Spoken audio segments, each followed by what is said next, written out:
ভর্তি চলছে। সৃষ্টির শিক্ষা পরিবার, শিক্ষা সেবায় একটি নাম, একটি বিশ্বাস। আসসালামু আলাইকুম। সৃষ্টি একাডেমিক স্কুলের অনলাইন ক্লাসে সকলকে স্বাগত জানাচ্ছি। আমার সুপ্রিয় শিক্ষার্থী, সম্মানিত অভিভাবক এবং যারা দর্শক আছেন সবাইকে শুভেচ্ছা এবং অভিনন্দন। ধারাবাহিকভাবে ক্লাসগুলো নিচ্ছি। আমি তানিম জিহান তন্নি, নবম দশম শ্রেণী বাংলাদেশ ও বিশ্ব পরিচয় পড়াচ্ছি। অনেকগুলো ক্লাস আমি নিয়ে ফেলেছি। দ্বিতীয় অধ্যায়ের উপর আলোচনা ছিল আমার। তো আজকে আমি একটা নতুন অধ্যায় শুরু করতে যাচ্ছি, সপ্তম অধ্যায়। তোমরা সবাই অবগত আছো, বইটা পেয়ে গেছো নিশ্চয়ই। তো সপ্তম অধ্যায়ের যে বিষয়টার আলোচনা বোর্ডে দেখতেই পাচ্ছ, লিখে রেখেছি আমি বাংলাদেশ সরকারের বিভিন্ন অঙ্গ এবং সেই প্রশাসন ব্যবস্থাটা কিভাবে চলছে সেই বিষয়ে আলোচনা আছে পুরো অধ্যায়ে। তো এইটা তোমরা পড়েছো, বাংলাদেশ সরকারের তিনটা প্রধান অঙ্গ ছিল যেটা আমি বোর্ডে লিখে রেখেছি: শাসন বিভাগ, আইন বিভাগ এবং বিচার বিভাগ। এই তিনটা বিভাগের পরিচয়টা আজকে আমরা একটু জানার চেষ্টা করব এবং পাশাপাশি এটার যে গভীরতার কার্যাবলী আছে, বিভিন্ন স্ট্রাকচারটা কেমন, কোন কোন বিষয়দের দেখতে হয় বিভাগগুলোকে, কারা আছেন এটার মধ্যে, বিষয়গুলো আমরা আস্তে আস্তে জানার চেষ্টা করব। বা বিভাগগুলোর ক্ষমতাটা কতটুকু, এটা আমরা আস্তে আস্তে জানার চেষ্টা করব। তো সবাই বই পেয়েছো আলহামদুলিল্লাহ, নিশ্চয়ই তোমরা সবাই পড়াশোনা করছো, আমাদের ইউটিউব চ্যানেলটা সাবস্ক্রাইব করে ফেলেছো এবং অবশ্যই আমি প্রত্যাশা করবো আমাদের ফেসবুক পেজটা, সৃষ্টি একাডেমিক স্কুল যে ফেসবুক পেজ আছে সেটাও তোমরা লাইক দিয়েছো এবং ধারাবাহিকভাবে ক্লাসগুলো পাচ্ছ। তো এখানে যে বিষয়টা একটু গুরুত্ব পাচ্ছে সেটা হচ্ছে সরকারের বিভিন্ন অঙ্গ।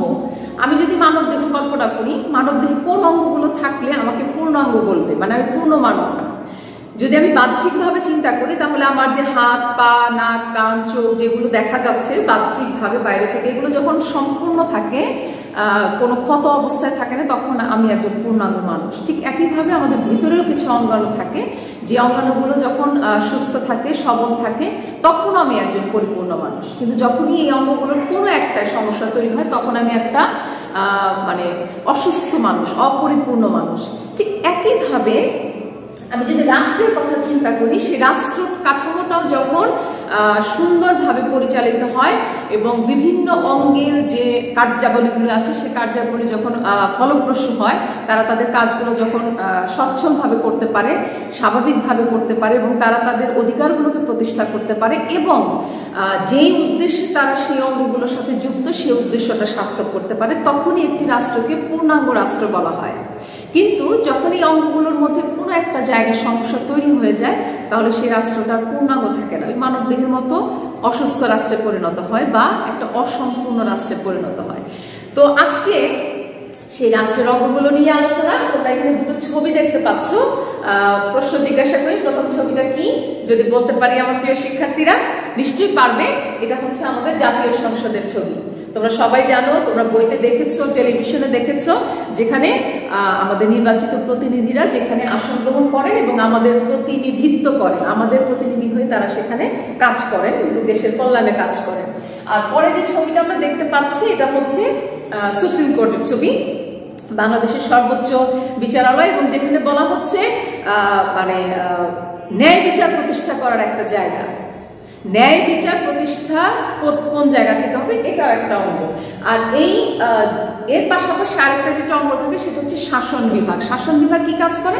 শাসন কার্য পরিচালনা করে। এটা হলো একটা মূল অংশ। তো আমি ধারাবাহিকভাবে আলোচনা করবো। আমি পেজ নাম্বার লিখে দিচ্ছি, তোমরা একটু বই খুলে একটু মার্ক করার চেষ্টা করবে। আমি আছি 100 পৃষ্ঠায় এবং পাশাপাশি যে কাজটা করতে হবে, নতুন বইতেও মেবি 100 পৃষ্ঠা, যাই হোক আমার কাছে আগের বইটা আছে, তারপরে একটু দেখে নিও তোমরা, সম্ভবত 100 পৃষ্ঠায় আছে। তো এখানে যে বিষয়টা গুরুত্ব পাচ্ছে অঙ্গ। এখন একটু বইতে আসতে বলবো, অবশ্যই বই নিয়ে বসতে হবে এবং একটি খাতা এবং কলম নিয়ে রেডি থাকতে হবে, কারণ যে কোনো প্রয়োজনীয় বিষয় তোমাকে লিপিবদ্ধ করতে হবে, মানে নোট আকারে রাখতে হবে। তো যে কথাটা বলছিলাম, একটি রাষ্ট্রের মানে মূল স্ট্রাকচারটাই পরিচালিত হয় তার সরকার ব্যবস্থার উপর। মানে রাষ্ট্রের যন্ত্র বলা হয় সরকার। কেন বলা হয়? কারণ রাষ্ট্রকে পরিচালনা করে হচ্ছে সরকার তার বিভিন্ন অঙ্গের মাধ্যমে। যেই অঙ্গগুলো আমি বললাম একটু আগে, একটু আন্ডারলাইন করে ফেলো। সাধারণভাবে তিনটা অঙ্গ, একটা হচ্ছে নির্বাহী বা শাসন বিভাগ, একটা হচ্ছে আইন বিভাগ, আর একটা হচ্ছে বিচার বিভাগ। নিশ্চয়ই তোমরা আন্ডারলাইন করতে পেরেছো।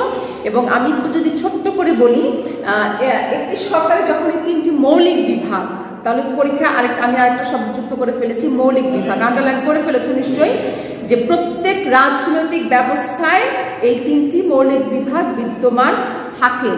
তার মানে প্রত্যেকটা সরকার কাঠামোতে রাজনৈতিক যে স্ট্রাকচার আছে সেই স্ট্রাকচারের এই তিনটা বিভাগ অবশ্যই থাকে, সবগুলো গণতান্ত্রিক রাষ্ট্রের বিভাগগুলো থাকে। আচ্ছা, কেন এই বিভাগগুলোকে গুরুত্বপূর্ণ বলা হচ্ছে সেটা একটু ছোট্ট করে বলে দিচ্ছি, বইতে আন্ডারলাইন করে ফেলো, 100 পৃষ্ঠায় আছে একদম প্রথম অংশে। যেমন বলা হচ্ছে প্রশাসন পরিচালনা একটা কাজ বললাম, তাহলে তিনটা বিভাগের মধ্যে প্রশাসন পরিচালনা করা কোন বিভাগের কাজ? প্রশ্ন বললাম, উত্তর বলি আমরা, শাসন বিভাগের কাজ প্রশাসন পরিচালনা করা। তারপরে হচ্ছে আইন প্রণয়ন করা, তাহলে স্বাভাবিকভাবেই আমি বুঝতে পারছি আইন প্রণয়ন করবে কোন বিভাগ? নিশ্চয়ই আইন বিভাগ। তারপরে আছে ন্যায় বিচার প্রতিষ্ঠা করা, তাহলে কোন বিভাগ ন্যায় বিচার প্রতিষ্ঠা করবে? অবশ্যই বিচার বিভাগ। তাহলে তিনটা বিভাগের স্পেসিফিক তিনটা কাজ আমরা কিন্তু জেনে গেলাম। তাহলে এটাও কিন্তু একটা জ্ঞানমূলক কোশ্চেন হতে পারে, নৈবেদিক কোশ্চেনে চলে আসতে পারে। তো এই বিষয়গুলো, ছোট ছোট বিষয়গুলো বইতে অবশ্যই আন্দোলন করে রাখার চেষ্টা করবে, এবং চেষ্টা করবে একটু খাতায় নোটও রাখতে, যাতে মানে আমাদের বিকল্প হিসেবে এইগুলো যেন তোমাদের সহায়ক ভূমিকা পালন করে তোমাদের লেখাপড়ার ক্ষেত্রে। এখন আমি একটু আলোচনায় আসবো নির্বাহী এবং শাসন বিভাগ। কেন মানে এই বিভাগটা কিভাবে গঠিত হলো, কাদের নিয়ে গঠিত হলো, বা এই বিভাগটা কাকে বলে, এটাই হচ্ছে একটা মূল বিষয়। তাহলে আমি প্রথমে আলোচনা করছি নির্বাহী এবং শাসন বিভাগ। তাহলে প্রথমে আমাকে সংজ্ঞাটা শিখতে হবে, শাসন বিভাগ কাকে বলে। তোমাদের বইতে খুব সুন্দর করে দেয়া আছে, তারপরে একটু বলবো, আমার বলার সাথে সাথে একটু মুখে বলার চেষ্টা করবে এবং পাশাপাশি খাতায় লেখার চেষ্টা করবে। যেহেতু রেকর্ডেড থাকে ভিডিওগুলো, একটু টেনে টেনে দেখে তুমি আবার এটা কমপ্লিট করবে। কারণ যখন সংজ্ঞামূলক কোনো প্রশ্ন থাকে, স্বাভাবিকভাবেই জ্ঞানমূলক কোশ্চেন যদি সংজ্ঞা থাকে, তাহলে সেই সংজ্ঞাটা ভুল হওয়া যাবে না। ভুল হলে কিন্তু নাম্বারটা চলে যাচ্ছে। এটা শুধু বাউবির ক্ষেত্রে না, অনেকগুলো সাবজেক্টের ক্ষেত্রে এই বিষয়টা মানে প্রকাশ পায়। আচ্ছা, আমি সংজ্ঞাটা যেটা বলছি, রাষ্ট্রের শাসন কার্য, আমি ভেঙে ভেঙে বলছি, একটু তোমরা ভেঙে ভেঙে নোট নেওয়ার চেষ্টা করবে। রাষ্ট্রের শাসন কার্য তথা নিত্যদিনকার প্রশাসনিক ও দাপ্তরিক কাজ পরিচালনা, দুইটা বিষয় বললাম। প্রতিদিনের যে প্রশাসনিক কাজ থাকে এবং দাপ্তরিক যে কাজগুলো থাকে সেগুলো পরিচালনা, পাশাপাশি আইন শৃঙ্খলা রক্ষা এবং রাষ্ট্রের সার্বিক সিদ্ধান্ত, একটি রাষ্ট্রের সব ধরনের সিদ্ধান্ত এবং সুবিধাসমূহ বাস্তবায়ন করে যে বিভাগ, তাকে বলা হয় নির্বাহী বা শাসন বিভাগ। আমি সংজ্ঞাটা বলে ফেলছি, আবারও বলছি, রাষ্ট্রের শাসন কার্য তথা নিত্যদিনকার প্রশাসনিক ও দাপ্তরিক কাজ পরিচালনা, আইন শৃঙ্খলা রক্ষা এবং রাষ্ট্রের সার্বিক সিদ্ধান্ত গ্রহণ এবং সেই সুবিধাসমূহগুলো বাস্তবায়ন করা, রাষ্ট্রের এবং রাষ্ট্রের নাগরিকের জন্য যে সুবিধাগুলো আছে সেগুলো বাস্তবায়ন করা, এই কাজগুলো যে বিভাগ করে থাকে তাকে বলা হয় নির্বাহী বা শাসন বিভাগ। আমরা সংজ্ঞাটা পেয়ে গেছি নিশ্চয়ই, তোমরা সবাই লিখতে পেরেছো বা বইতে মার্ক করতে পেরেছো। এখন আমরা আলোচনা করবো এই স্ট্রাকচারের মধ্যে আসলে কারা কারা পড়ছেন, একটু আন্ডারলাইন করে ফেলি।